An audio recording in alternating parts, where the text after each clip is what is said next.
أعوذ بالله من الشيطان الرجيم. بسم الله الرحمن الرحيم. الحمد لله الذي أنزل على عبده الكتاب ولم يجعل له عوجا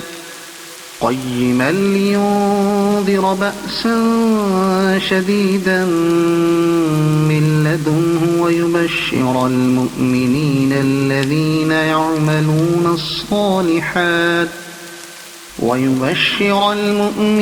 الذين يعملون الصالحات أن لهم أجرا حسنا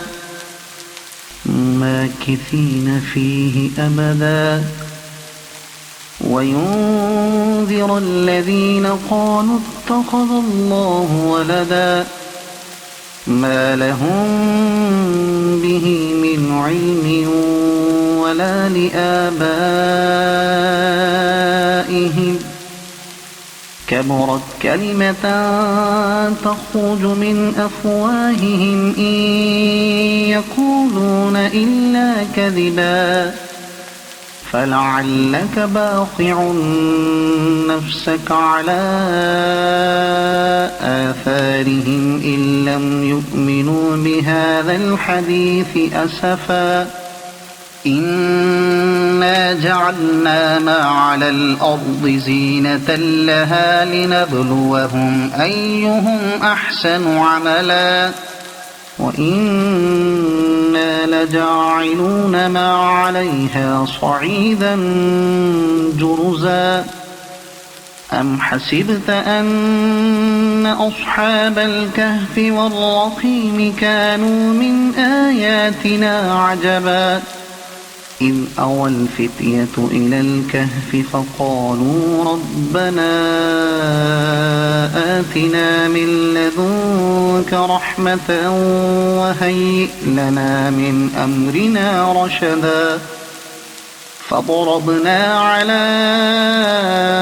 آذانهم في الكهف سنين عددا ثم بعثناهم لنعلم أي الحزبين أحصى لما لبثوا أمدا نحن نقص عليك نبأهم بالحق إنهم فتية آمنوا بربهم وزدناهم هدى وربطنا على قلوبهم إذ قاموا فقالوا ربنا رب السماوات والأرض لن ندعو من دونه إلها لقد قلنا إذا شططا هؤلاء قومنا اتخذوا من دونه آلهة لولا يأتون عليهم بسلطان بين فمن أظلم ممن افترى على الله كذبا وإذ اعتزلتموهم وما يعبدون إلا الله فأووا إلى الكهف ينشر لكم ربكم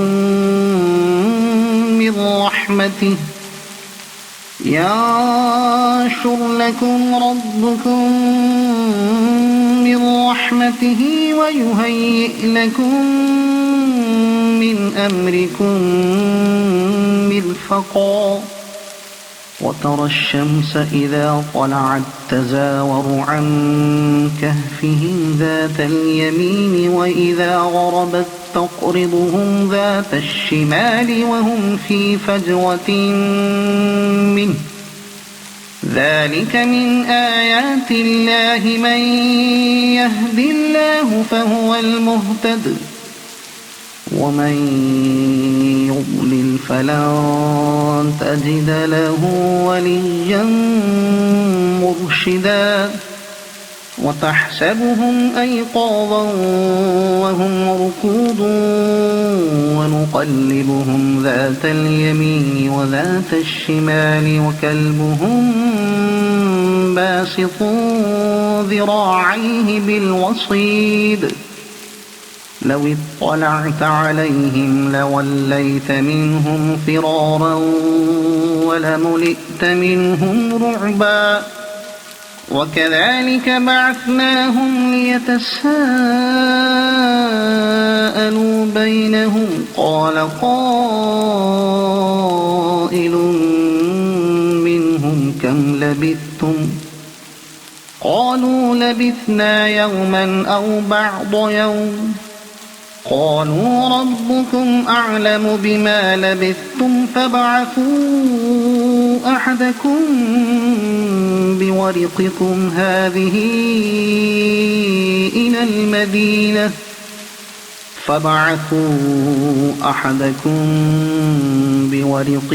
هذه إلى المدينة فلينظر أيها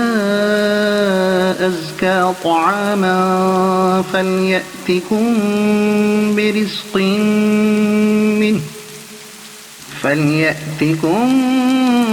برزق منه وليتلطف ولا يشعرن بكم أحدا إنهم إن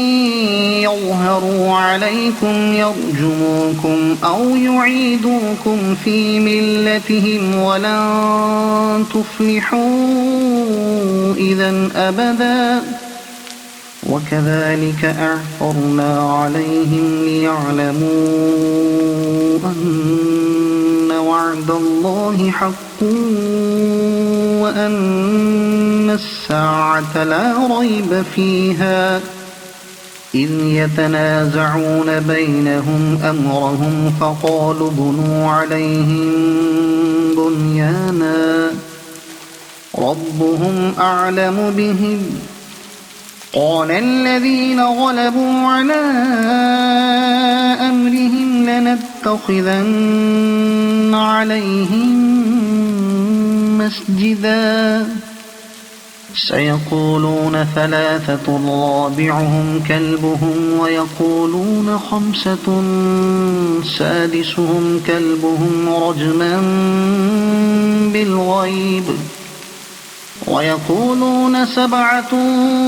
وثامنهم كلبهم قل ربي أعلم بعدتهم ما يعلمهم إلا قليل فلا تمار فيهم إلا مراء ظاهرا ولا تستفت فيهم منهم أحدا ولا تقولن لشيء إني فاعل ذلك غدا إلا أن يشاء الله واذكر ربك إذا نسيت وقل عسى أن يهديني ربي لأقرب من هذا رشدا ولبثوا في كهفهم 300 سنين وازدادوا 9 قل الله أعلم بما لبثوا له غيب السماوات والأرض أبصر به وأسمع ما لهم من دونه من ولي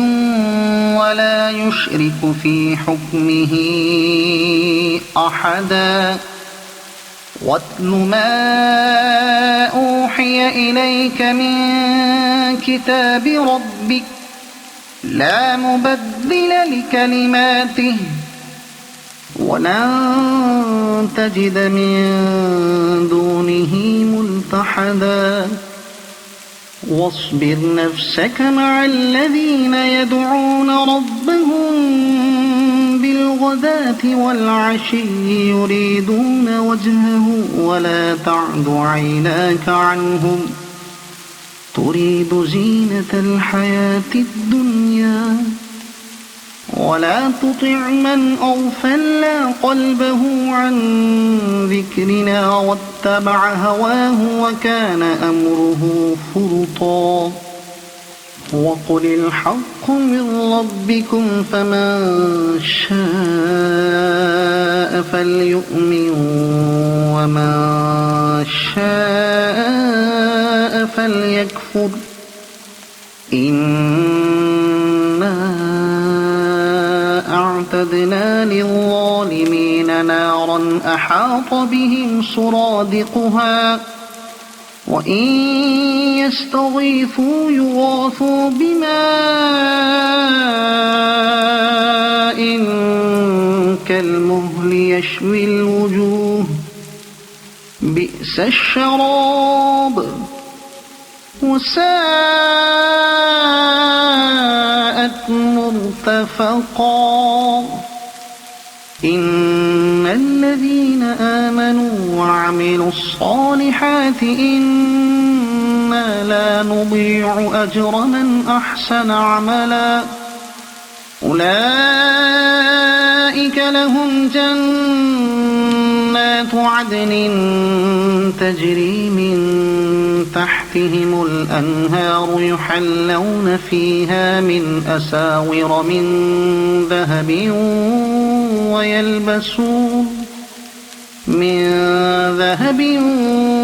ويلبسون ثيابا خضرا من سندس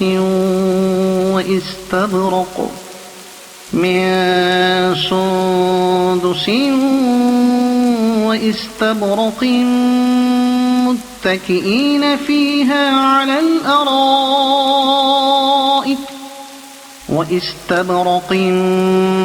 متكئين فيها على الأرائك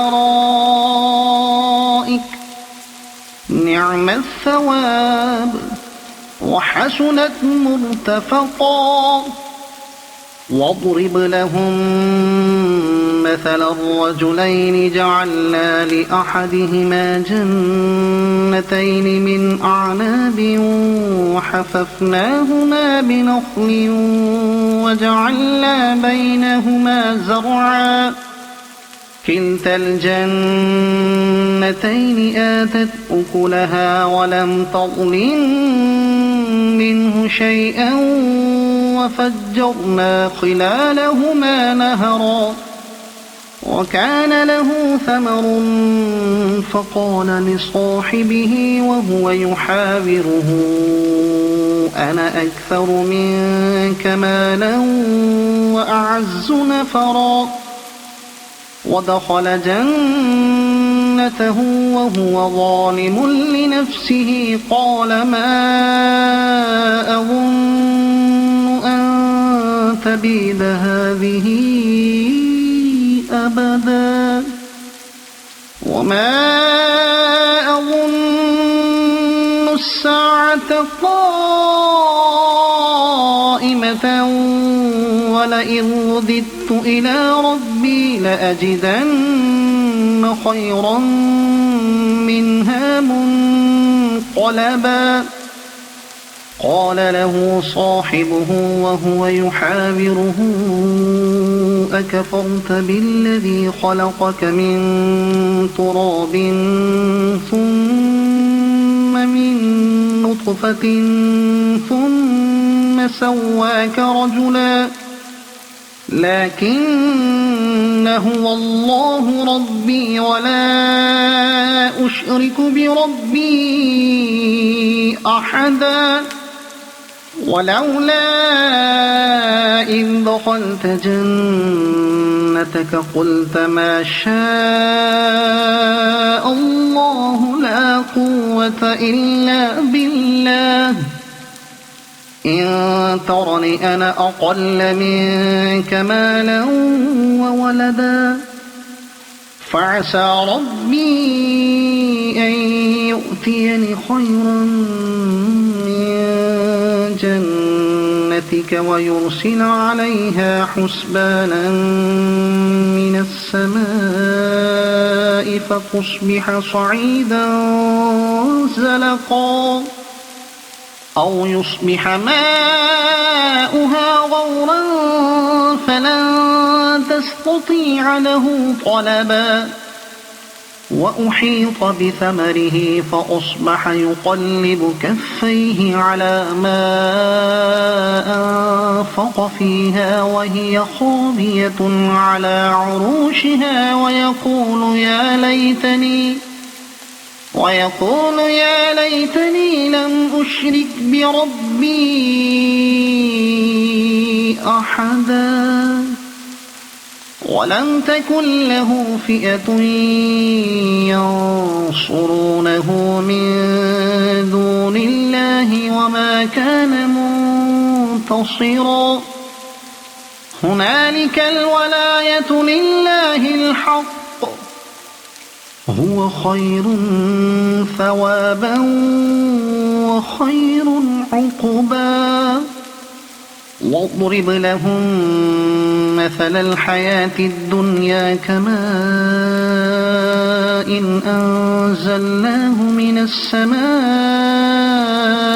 فاختلط به نبات الأرض فأصبح هشيما تذروه الرياح وكان الله على كل شيء مقتدرا المال والبنون زينة الحياة الدنيا والباقيات الصالحات خير عند ربك ثوابا وخير أملا ويوم نسير الجبال وترى الأرض بارزة وحشرناهم فلم نغادر منهم أحدا وعرضوا على ربك صفا لقد جئتمونا كما خلقناكم أول مرة بل زعمتم أن لن نجعل لكم موعدا ووضع الكتاب فترى المجرمين مشفقين مما فيه ويقولون يا ويلتنا ما لهذا الكتاب لا يغادر صغيرة ولا كبيرة إلا أحصاها ووجدوا ما عملوا حاضرا ولا يظلم ربك أحدا وإذ قلنا للملائكة اسجدوا لآدم فسجدوا إلا إبليس كان من الجن ففسق عن أمر ربه أفتتخذونه وذريته أولياء من دوني وهم لكم عدو بئس للظالمين بدلا ما أشهدتهم خلق السماوات والأرض ولا خلق أنفسهم وما كنت متخذ المضلين عضدا ويوم يقول نادوا شركائي الذين زعمتم فدعوهم فلم يستجيبوا لهم وجعلنا بينهم موبقا ورأى المجرمون النار فظنوا أنهم مواقعوها ولم يجدوا عنها مصرفا ولقد صرفنا في هذا القرآن للناس من كل مثل وكان الإنسان أكثر شيء جدلا وما منع الناس أن يؤمنوا إذ جاءهم الهدى ويستغفروا ربهم إلا أن تأتيهم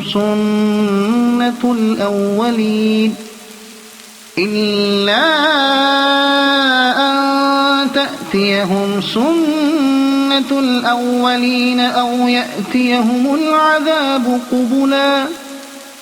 وما نرسل المرسلين إلا مبشرين ومنذرين ويجادل الذين كفروا بالباطل ليدحضوا به الحق واتخذوا آياتي وما أنذروا هزوا ومن أظلم ممن ذكر بآيات ربه فأعرض عنها ونسي ما قدمت يداه إنا جعلنا على قلوبهم أكنة أن يفقهوه وفي آذانهم وقرا وإن تدعهم إلى الهدى فلن يهتدوا إذا أبدا وربك الغفور ذو الرحمة لو يؤاخذهم بما كسبوا لعجل لهم العذاب بل لهم موعد لن يجدوا من دونه موئلا وتلك القرى أهلكناهم لما ظلموا وجعلنا لمهلكهم موعدا وإذ قال موسى لفتاه لا أبرح حتى أبلغ مجمع البحرين أو أمضي حقبا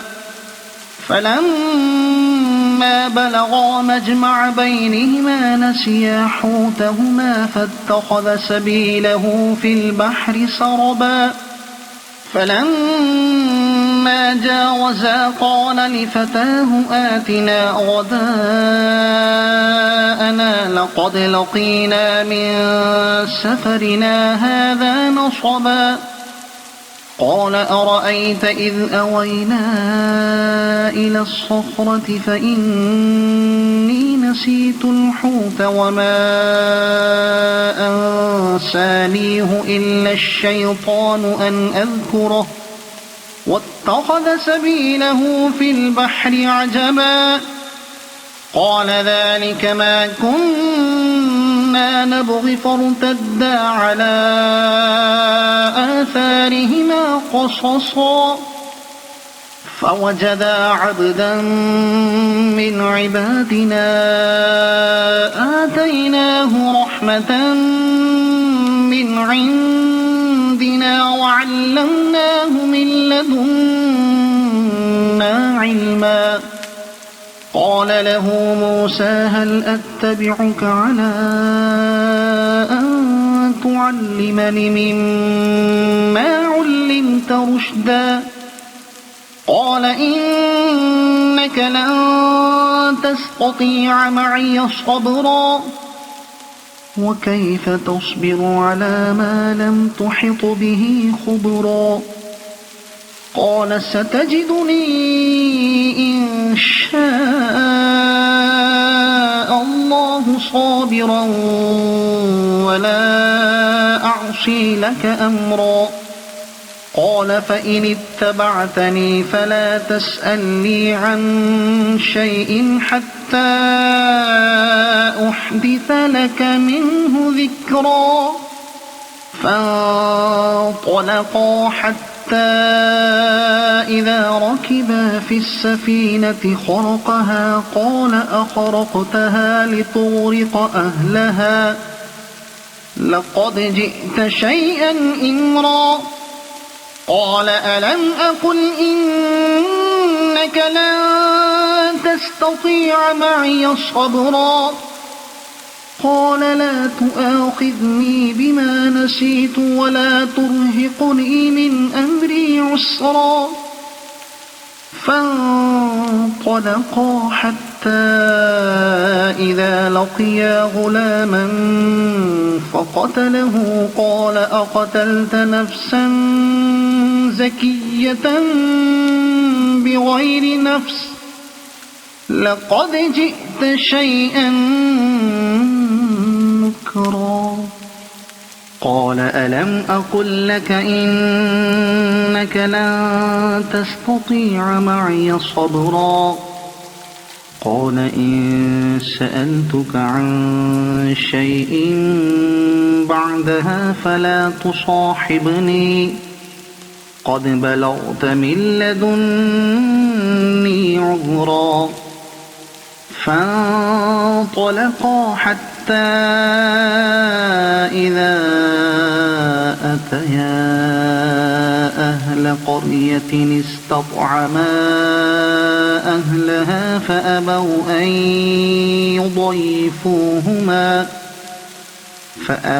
أن يضيفوهما فوجدا فيها جدارا يريد أن ينقض فأقامه قال لو شئت لاتخذت عليه أجرا قال هذا فراق بيني وبينك سأنبئك بتأويل ما لم تستطع عليه صبرا أما السفينة فكانت لمساكين يعملون في البحر فأردت أن أعيبها وكان وراءهم ملك يأخذ كل سفينة غصبا وأما الغلام فكان أبواه مؤمنين فخشينا أن يرهقهما طغيانا وكفرا فأردنا أن يبدلهما ربهما خيرا منه زكاة وأقرب رحما وأما الجدار فكان لغلامين يتيمين في المدينة وكان تحته كنز لهما وكان أبوهما صالحا فأراد ربك أن يبلغا أشدهما ويستخرجا كنزهما رحمة من ربك وما فعلته عن أمري ذلك تأويل ما لم تسطع عليه صبرا ويسألونك عن ذي القرنين قل سأتلو عليكم منه ذكرا إنا مكنا له في الأرض وآتيناه من كل شيء سببا فأتبع سببا إنا مكنا له في الأرض وآتيناه من كل شيء سببا فأتبع سببا حتى إذا بلغ مغرب الشمس وجدها تغرب في عين حمئة ووجد عندها قوما قلنا يا ذا القرنين إما أن تعذب وإما أن تتخذ فيهم حسنا قال أما من ظلم فسوف نعذبه ثم يرد إلى ربه فيعذبه عذابا نكرا وأما من آمن وعمل صالحا فله جزاء الحسنى وسنقول له من أمرنا يسرا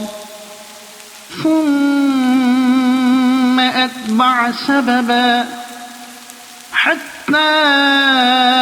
إذا بلغ مطلع الشمس وجدها تطلع على قوم لم نجعل لهم من دونها سترا كذلك وقد أحطنا بما لديه خبرا ثم أتبع سببا حتى إذا بلغ بين السدين وجد من دونهما قوما لا يكادون يفقهون قولا قالوا يا ذا القرنين إن يأجوج ومأجوج مفسدون في الأرض فهل نجعل لك خرجا على أن تجعل بيننا وبينهم سدا قال ما مكني فيه ربي خير فأعينوني بقوة أجعل بينكم وبينهم ردما آتوني زبر الحديد حتى إذا ساوى بين الصدفين قال انفخوا حتى إذا جعله نارا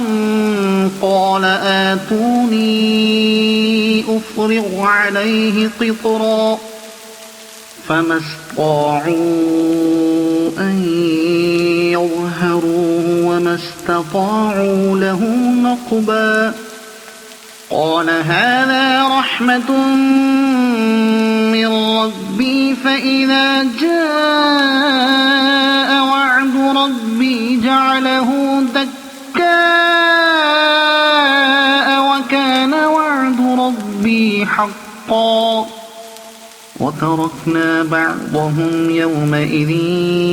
يموج في بعض ونفخ في الصور فجمعناهم جمعا وعرضنا جهنم يومئذ للكافرين عرضا الذين كانت أعينهم في غطاء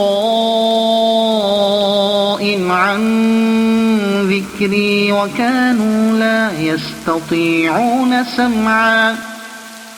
أفحسب الذين كفروا أن يتخذوا عبادي من دوني أولياء إنا أعتدنا جهنم للكافرين نزلا قل هل ننبئكم بالأخسرين أعمالا الذين ضل سعيهم في الحياة الدنيا وهم يحسبون أنهم يحسنون صنعا أولئك الذين كفروا بآيات ربهم ولقائه فحبطت أعمالهم فلا نقيم لهم يوم القيامة وزنا ذلك جزاؤهم جهنم بما كفروا واتخذوا آياتي ورسلي هزوا إن الذين آمنوا وعملوا الصالحات كانت لهم جنات الفردوس نزلا خالدين فيها لا يبغون عنها حولا قل لو كان البحر مدادا لكلمات ربي لنفد البحر قبل أن تنفد كلمات ربي ولو جئنا بمثله مددا قل إنما أنا بشر مثلكم يوحى إلي أنما إلهكم إله واحد فمن كان يرجو لقاء ربه فليعمل عملا صالحا ولا يشرك بعبادة ربه أحدا. صدق الله العظيم. أعوذ بالله من الشيطان الرجيم. بسم الله الرحمن الرحيم. حميم والكتاب المبين. إنا أنزلناه في ليلة مباركة إنا كنا منذرين فيها يفرق كل أمر حكيم أمرا من عندنا إنا كنا مرسلين رحمة من ربك إنه هو السميع العليم. رب السماوات والأرض وما بينهما إن كنتم موقنين لا إله إلا هو يحيي ويميت ربكم ورب آبائكم الأولين بل هم في شك يلعبون فارتقب يوم تأتي السماء بدخان مبين يغشى الناس هذا عذاب أليم ربنا اكشف عنا العذاب إنا مؤمنون أنى لهم الذكرى وقد جاءهم رسول مبين ثم تولوا عنه وقالوا معلم مجنون إنا كاشف العذاب قليلا إنكم عائدون يوم نبطش البطشة الكبرى إنا منتقمون ولقد فتنا قبلهم قوم فرعون وجاءهم رسول كريم أن أدوا إلي عباد الله إني لكم رسول أمين وألا تعلوا على الله إني آتيكم بسلطان مبين وإني عذت بربي وربكم أن ترجمون وإن لم تؤمنوا لي فاعتزلون فدعا ربه أن هؤلاء قوم مجرمون فأسر بعبادي ليلا إنكم متبعون واترك البحر رهوا إنهم جند مغرقون كم تركوا من جنات وعيون وزروع ومقام كريم ونعمة كانوا فيها فاكهين كذلك وأورثناها قوما آخرين فما بكت عليهم السماء والأرض وما كانوا منظرين ولقد نجينا بني إسرائيل من العذاب المهين من فرعون إنه كان عاليا من المسرفين ولقد اخترناهم على علم على العالمين وآتيناهم من الآيات ما فيه بلاء مبين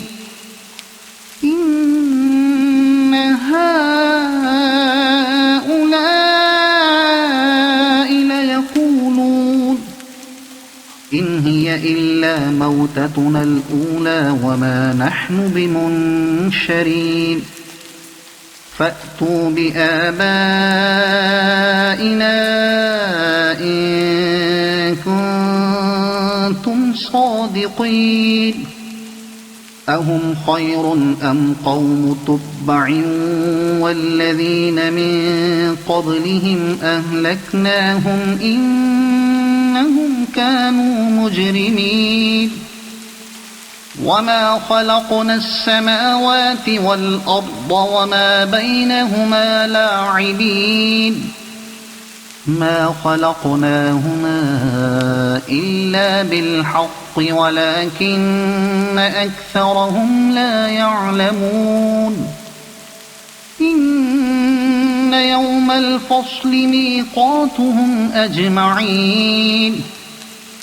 يوم لا يغني مولا عن مولا شيئا ولا هم ينصرون إلا من رحم الله إنه هو العزيز الرحيم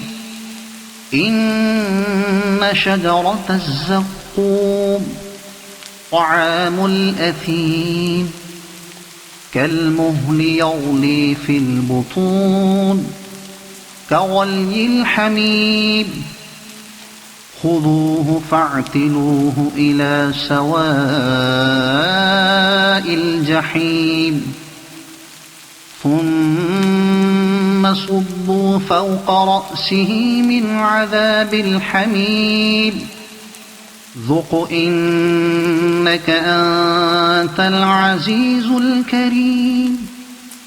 إن هذا ما كنتم به تمترون إن المتقين في مقام أمين في جنات وعيون يلبسون من سندس وإستبرق متقابلين كذلك وزوجناهم بحور عين يدعون فيها بكل فاكهة آمنين لا يذوقون فيها الموت إلا الموتة الأولى ووقاهم عذاب الجحيم فضلا من ربك ذلك هو الفوز العظيم فإنما يسرناه بلسانك لعلهم يتذكرون فارتقب إنهم إنهم مرتقبون صدق الله العظيم.